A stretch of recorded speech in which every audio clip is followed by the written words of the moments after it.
Hi hello नमस्कार. मी निकिता. स्वागत आहे तुमचं माझ्या यूट्यूब चॅनलमध्ये, ज्याचं नाव आहे निकिता सुरवसे. तर पहिलं तर तुम्हाला सगळ्यांना गुड मॉर्निंग. हा व्हिडिओ सकाळचा चालू केलेला आहे. आमच्या इकडचं सकाळचं वातावरण इतकं सुंदर दिसत होतं ना. काल थोडासा पाऊस पडून गेले असल्यामुळे इतकं छान हिरवगार आणि थंड अशी हवा सुटलेली होती.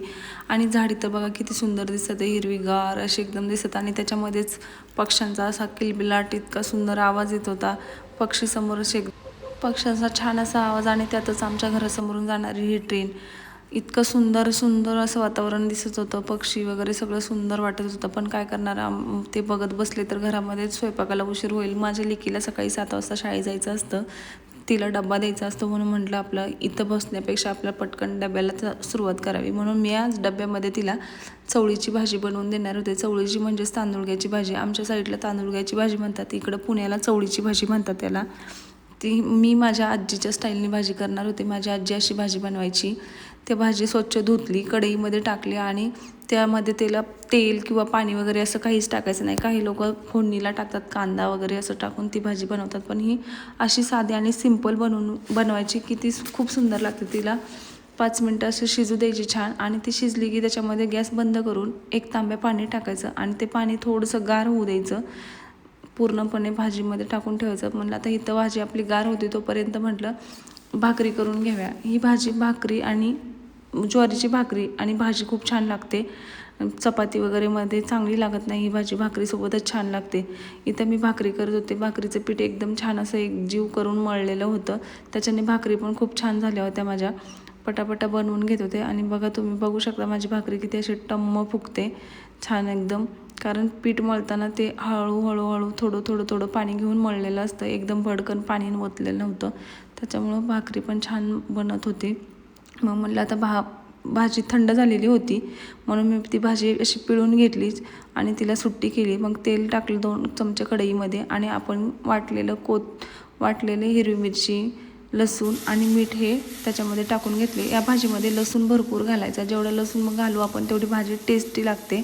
आणि ही भाजी मी अशी सुटसुटीत करून तेलामध्ये टाकली आणि ती छान प्रकारे हलवली, जेणेकरून ती हिरवी मिरची वगैरे सगळं लागलं पाहिजे. आणि त्याच्यामध्ये शेंगाचं कूट खूप असं मोठं असं वाटायचं, जास्त असं बारीक वाटायचं नाही. जेवढं मोठं शेंगदाण्याचं कूट असेल ना तेवढी ती भाजी चांगली लागते. आणि मोठं असं शेंगदाण्याचं कूट टाकायचं आणि नंतर थोडंसं मीठ टाकून गॅस बंद करून घ्यायचा. इथं आता माझ्या लेकीच्या मी वेण्या घालत होते. तिने सर्व तिचं आवरून आली होती, फक्त आता तिच्या वेण्या बाकी राहिल्या होत्या म्हणून मी तिच्या वेण्या घालत होते. तिला काही वेण्या घालता येत नाहीत. तोपर्यंत ती मला काल शाळेत काय झालं वगैरे असं सर्व काही शेअर करत होती की आमच्या शाळेत असं झालं तसं झालं, कोण आलं नव्हतं, कोण काय झालं, हे सर्व गोष्टी ती तोपर्यंत सगळ्या शेअर करते माझ्यासोबत की काय झालं काय नाही वगैरे असं सांगत असते ती मला. मग ती शाळेत गेली. मग मी माझं सर्व आवरून आले, चहा वगैरे पिला. मग आता सानू झोपलेली होती. म्हणजे आता ही झोपली तोपर्यंत म्हणलं हे आपलं क्लिनिंग करून घ्यावी. ही जर मी 2-3 दिवसाला क्लीन करून घेते, कारण आमचं घर रस्त्यावरती असल्यामुळे सगळी धूळ, सगळं असं डस्टबीस सगळे असे नाही का ती येऊन भांड्यावरती म्हणा या कडाप्यावरती वगैरे म्हणतात बसते. आता छोटीशी मांडणी नसल्यामुळे माझे भांडे छान व्यवस्थित ऑर्गनाईज करता येत नाहीत मला. पण आता लवकरच बघू भांडे ठेवण्यासाठी मी छोटीशी मांडणी घेणारच आहे. तोपर्यंत माझ्या किचनचा असा काय अवतार झालेला होता, त्याला बघून असं वाटायला किती घाण झालेलं आहे, मी कधी आवरेन. म्हणून मी पटापटा आवरायला घेतले. मी अशा कॅरी बॅग्स ठेवत असते, कचरा म्हणा ना भाजीपाला वगैरे ठेवण्यासाठी व्यवस्थित असं जपून ठेवत असते कॅरी बॅग. मी पटापटा किचन आवरून घेतलं. मग आता तिथला कडापा पुसल्या म्हटल्यावरती हा किचनच्या खालचा पण कडापा पुसणं गरजेचं आहे. मग आता हे थोड्याशा शिळ्या चपात्या पोळ्या वगैरे होत्या, त्या गाईला देण्यासाठी मी बाजूला काढून ठेवल्या आणि हा कडापा पुसून घ्यायला सुरुवात केली. याच्यामध्ये सानू जाऊन बसते किंवा खायचं वगैरे सगळं सांडून ठेवते त्याच्यामध्ये. तो तर रोजच पुसावा लागतो मला, कारण ती बरोबर याच्यामध्ये चढायला लागली आता आणि त्याच्यामध्ये जाऊन पण बसते तिला. काय तिचं सगळं असं हाताला येण्यासारखं मला काय ठेवता पण येत नाही इथं. आता तिच्यासाठी मी अंडी उकडून ठेवली होती आणि ती उठायची वाट बघत होते. मग मला तोपर्यंत किचन आपण आवरून व्यवस्थित घेवा. आणि इतका घाण झाला होता किचन, आता तो पटकन आवरायचा होता. सानू उठायच्या आधी हे सर्व काम करायचं होतं म्हणून मी पटापटा आवरायला घेतलेलं.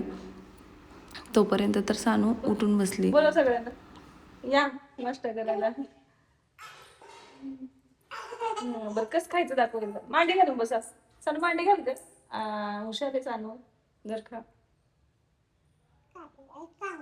या म्हणा या म्हणा. या म्हणा. अंड आहे. या म्हण ना. या सगळे या इथं. हा फ्रीजवरचा राडा कितीही आवड 2 दिवसांनी हा असा दिसतो. किती त्याच्यावरचा काढा परत तिथं ठेवायचं ते होतच राहतच. एक दिवसच नीट केलं तर. तुमच्या पण घरात असं होतं का? नक्की कमेंट मध्ये सांगा. फ्रीज साफ करून घ्यायचंय. त्यासाठी फ्रीजवरचं वगैरे सगळं फाडून क्लीन करून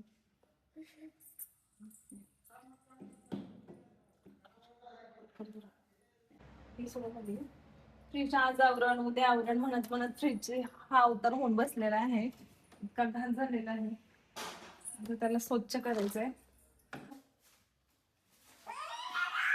हे थांब 2 मिनिटं बघू दे.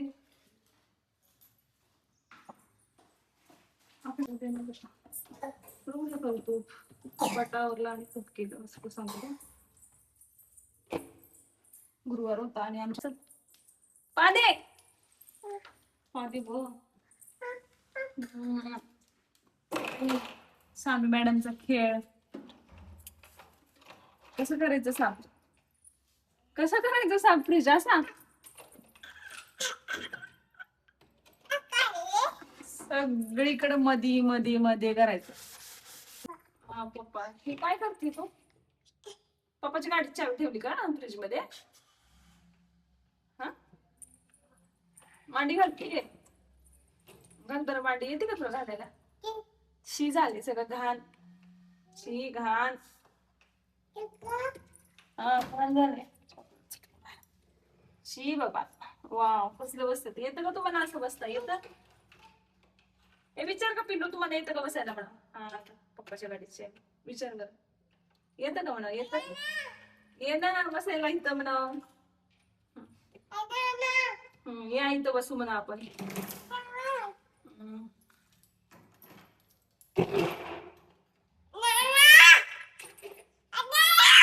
इथं बसायला जागा आहे का? हा आहे का जागा? फ्रीज साफ करून झाला. मग म्हटलं आता इथं फ्रीजची भांडी पण आपण साफ करून घ्यावी म्हणून मी पटापटा फ्रीजची भांडी वगैरे साफ करून घेत होते. हे थोडंसं माझ्याकडनं भांडं चिरलं होतं. त्याच्याने मी त्याला हळूहळू घासलं आणि बाकीचे सर्व भांडी पटापटा घासून घेतली. अशा प्रकारे माझी भांडी पण घासून झाले आणि माझा फ्रीज इतका सुंदर दिसत होता ना, इतका स्वच्छ वाटत होता की मन बघून माझं खूप खुश झालं. पण आता असं वाटतं की हे किती दिवस राहील, 1 किंवा 2 लई झालं आठवडाभर की हा स्वच्छ राहू शकतो आणि नंतर परत हाय तेच होणार आहे. ह्या फ्रीजचं पण साफ केल्यावर किती छान दिसतो बघा. नंतर मग सगळं साफसफाई झाली माझी किचनमधली. मग म्हटलं आपलं आता किचन खालून पुसून घ्यावा फरशी वगैरे म्हणून मी फरशी क्लीन करायला घेतली. मी वरच्या 2 रूम आधीच क्लीन करून घेतल्या होत्या. म्हणलं आता खालचंच फक्त राहिलं होतं किचन वगैरे पुसायचं म्हणून मी किचन पुसत होते. त्या ह्याने पुसायला दांडक्याने पुसायला स्वच्छ नाही निघत म्हणून मी हातानेच पुसून घेते तिला व्यवस्थित छान असं. सर्व असे कामे आवरून झाल्यावरती मी सानूसाठी इथं वरण भात बनवायला घेतला होता. वरण भात तिला दुपारचं जेवणासाठी वरण भात का आवडतं तिला खाण्यासाठी. मग मी तर थोडंसं कढईमध्ये 2 चमचे तेल टाकलं, जिरे मोहरी टाकले. साधं वरण बनवते मी आणि नंतरनं ठेचलेलं लसूण टाकला, मग कढीपत्ता टाकला आणि तेल थोडीशी उकळी येऊ दिली मीठ टाकून. नंतरनं थोडंसं कोथिंबीर टाकून तिला सानूला वरण भात वगैरे चारून घेतला. नंतरनं मी जेवायला बसले. जेवणामध्ये चवळीची भाजी, भाकरी, भात, वरण एवढं असं दुपारचं जेवण छान असं होतं. मग मी जेवण केलं. तिला चारत होते पण तिला मी आधी चारले असल्यामुळे ती काही खायला तयार नव्हती. मग ती आपली अशी माझ्या मध्ये करायची किंवा पाय लांबून बसायची. मग तिला मांडी घालून बस म्हटलं होती. ती अशा प्रकारे मांडी घालून बसली होती. मग जेवण वगैरे झाल्यानंतर ना थोडासा आराम केला आणि मग टेरेसला गेले तर आमच्या टेरेसवरनं असा काही नजारा दिसत होता. व्हिडिओ आवडले असेल तर लाईक करा, शेअर करा, कमेंट करा आणि सबस्क्राईब करायला विसरू नका. नवीन आहे